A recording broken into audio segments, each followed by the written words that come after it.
ওই সৌমিত্রকা দিবাকরকে সপাটে দুটো গালে থাপ্পড় মেরে বলি, তোরা আমাদেরকে কি বুঝবি? এসব বলার কারণ হচ্ছে উনি ধীরে ধীরে ওনার দলে অপ্রাসঙ্গিক হয়ে উঠেছেন।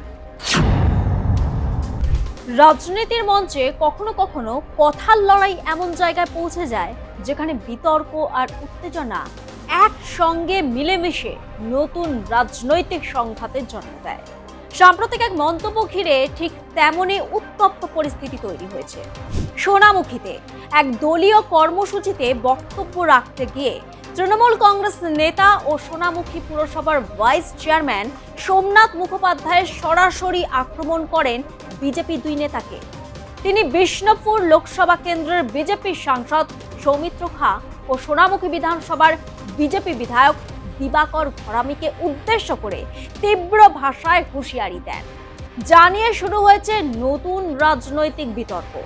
সোনামুখী পুরসভার রথতলা তৃণমূলের একটি কর্মসূচিতে বক্তব্য রাখতে গিয়ে সোমনাথ মুখোপাধ্যায় বলেন, বিজেপি নেতারা এলাকায় এসে যখন ধর্ম ও রামচন্দ্রের প্রসঙ্গ টানেন তখন তার মনে হয় তাদের গালে সপাটে দুই চড় মেরে বলা উচিত, হিন্দুত্ব শেখানোর দরকার নেই।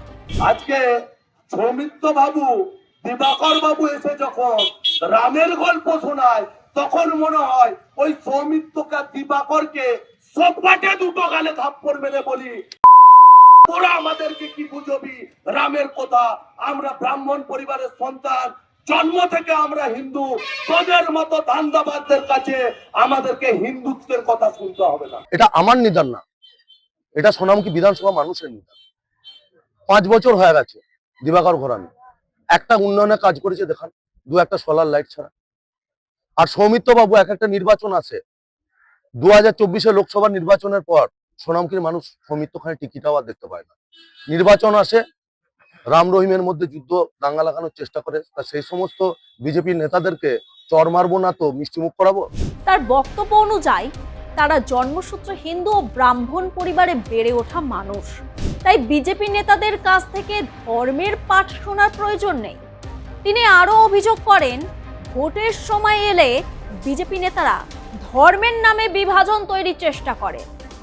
বক্তব্য দেওয়ার পর সংবাদ মাধ্যমের মুখোমুখি হয়েও তিনি নিজের মন্তব্য থেকে সরে আসেননি, বরং বলেন এটি শুধু তার ব্যক্তিগত কথা নয়, সোনামুখী সাধারণ মানুষের ক্ষোভের প্রতিফলন।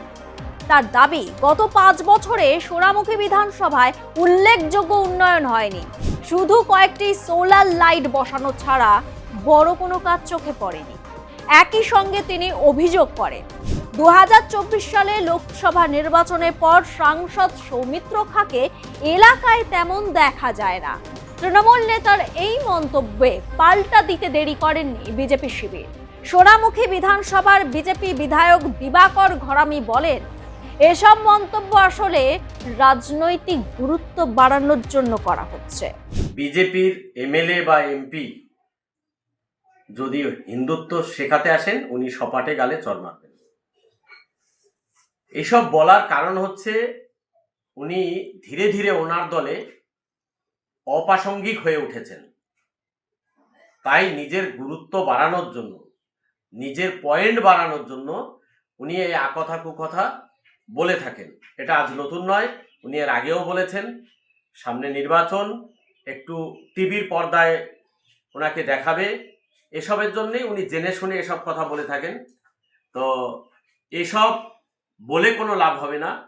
সোনামুখীর জনগণ এই 2026 নির্বাচনে গণতান্ত্রিক পদ্ধতিতে ওনাদের গালেই সপাটে ফের চড় মারবেন, ওনারা তার জন্য প্রস্তুত থাকবেন। তার দাবি, ওই তৃণমূল নেতা ধীরে ধীরে নিজের দলেই অপ্রাসঙ্গিক হয়ে পড়েছেন এবং তাই আলোচনায় থাকতে এমন কড়া ভাষা ব্যবহার করছেন। একই সঙ্গে তিনি পাল্টা হুঁশিয়ারি দিয়ে বলেন, 2026 সালে বিধানসভা নির্বাচনে সোনামুখীর মানুষ গণতান্ত্রিক পদ্ধতিতে তৃণমূলকে সপাটে চড় মারবে। তার মতে ভোটের মাধ্যমে মানুষ সবকিছু জবাব দেবে এবং রাজনৈতিক ভাষায় এই উত্তাপের প্রকৃত বিচার হবে ব্যালট বক্সে। সব মিলিয়ে সোনামুখীর এই ঘটনাকে ঘিরে রাজ্যের দুই প্রধান রাজনৈতিক শক্তির মধ্যে নতুন করে বাকযুদ্ধ শুরু হয়েছে। একদিকে তৃণমূলের অভিযোগ বিজেপি ধর্মীয় আবেগকে রাজনৈতিকভাবে ব্যবহার করছে, অন্যদিকে বিজেপির দাবি তৃণমূল নেতারা জনসমর্থন হারিয়ে উস্কানিমূলক মন্তব্য করছেন। তবে শেষ পর্যন্ত এই কথার লড়াই কোথায় গিয়ে থামবে তার উত্তর হয়তো মিলবে আগামী নির্বাচনের ময়দানে, যেখানে চর থাপ্পড়ে ভাষা নয় বরং জনগণের ভোটই নির্ধারণ করবে কার রাজনৈতিক অবস্থান কতটা শক্ত।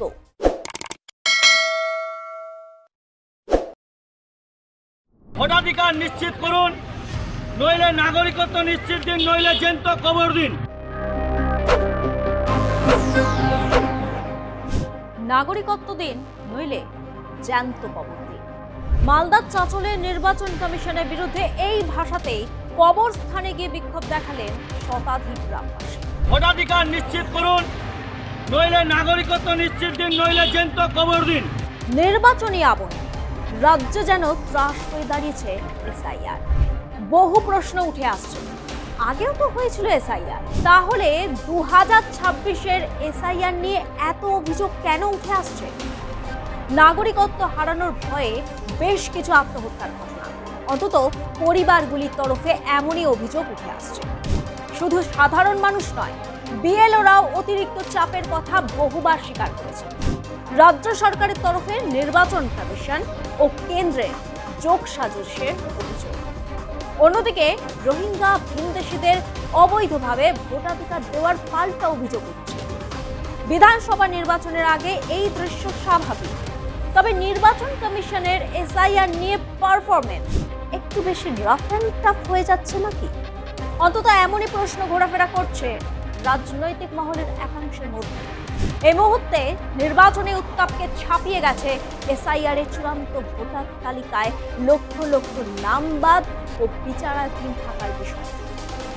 শহর থেকে জেলা, রাজ্যের বিভিন্ন প্রান্তে ছড়িয়ে পড়েছে ক্ষোভের বহিঃপ্রকাশ, যার নিদর্শন এই অভিনব প্রতিবাদ বিক্ষোভ।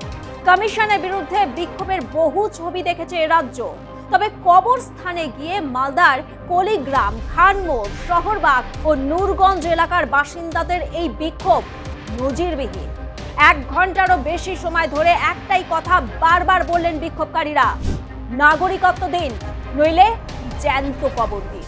নিরপেক্ষ হন, ভোটাধিকার নিশ্চিত করুন, নইলে নাগরিকত্ব নিশ্চিত দিন, নইলে জ্যান্ত কবর দিন। আমরা এখন কবরস্থানে আছি, কমিশন আসুক, কমিশনের কোনো আধিকারিক আসুক, আমাদেরকে জ্যান্ত কবর দিয়ে দিক, কোনো অসুবিধা নেই। আমরা আজকে ভারতীয় হয়েও আমাদেরকে প্রমাণ দিতে হচ্ছে আমাদের নাম আন্ডার এডুকেশনে ফেলা আছে। সেটা কি কারণে, কি পরিকল্পনা চলছে, কি কারণে হচ্ছে, এটা কিসের চক্রান্ত? সেই চক্রান্তের জবাব দিক কমিশন। আর নইলে আমাদের নাগরিকত্ব দিন, নাহলে জ্যান্ত কবর দিন। শুনলেন তো, ঠিক কোন পরিস্থিতিতে পৌঁছলে মানুষের মধ্যে এই ক্ষোভের সঞ্চার হয়? প্রশ্ন হচ্ছে, যাদের নাম বাদ গেছে সত্যিই কি সকলে অনুপ্রবেশকারী রোহিঙ্গা? যদি না হয় তাহলে সিএতে আবেদন করে শংসাপত্র পাওয়ার খবর প্রকাশ্যে এসেছে, কিন্তু বহু মানুষ নাগরিকত্বের আবেদন করেও এখনো পর্যন্ত কোনো সুরাহা পাচ্ছেন না বলে অভিযোগ। রাজ্যের বহু মানুষ এখন আতঙ্কের প্রহর গুনছে। এসআইআর প্রক্রিয়া ঘোষণা হওয়ার পর থেকে কেন্দ্রকে নানা অভিযোগে বিদ্ধ করেছে রাজ্য। শাসক দলের এসআইআর সংক্রান্ত নানা বিবৃতি এই আতঙ্কের সূত্রপাত করেছিল রাজ্যবাসীর মনে। 28শে ফেব্রুয়ারি এসআইআর এর চূড়ান্ত তালিকা প্রকাশের পর থেকে সামনে এসেছে সাধারণ মানুষের ভোগান্তির ছবি।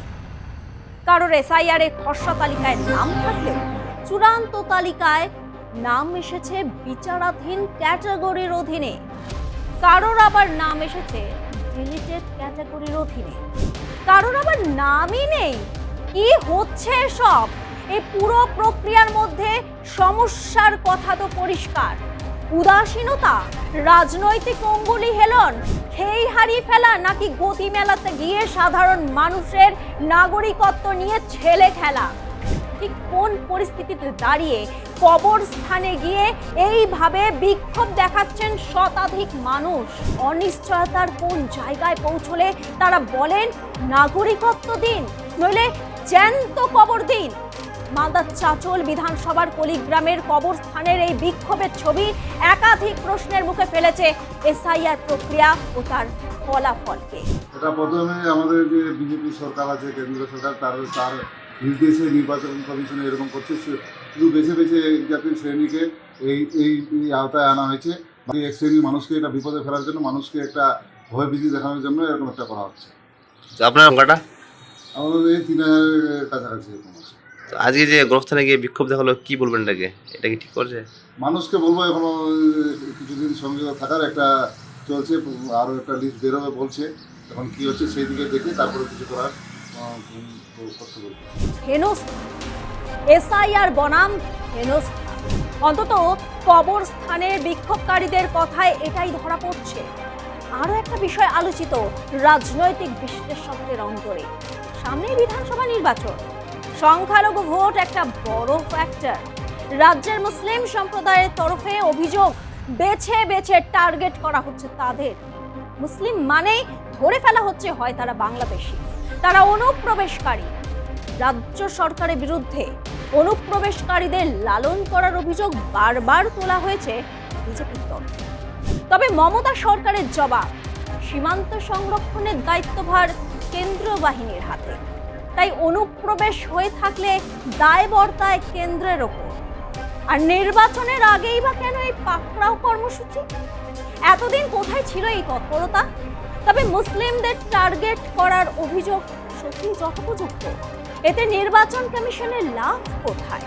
সমস্ত নথি থাকা সত্ত্বেও কেন বাদ দেয়া হচ্ছে সংখ্যালঘুদের? সরাসরি শুনুন বিক্ষোভকারীদের অভিযোগ। আমি কৈরাল নিয়ে এসেছি মনের ক্ষোভে, যে বাবা মা 2002-এ ভোট দিয়েছে, তালিকায় আছে।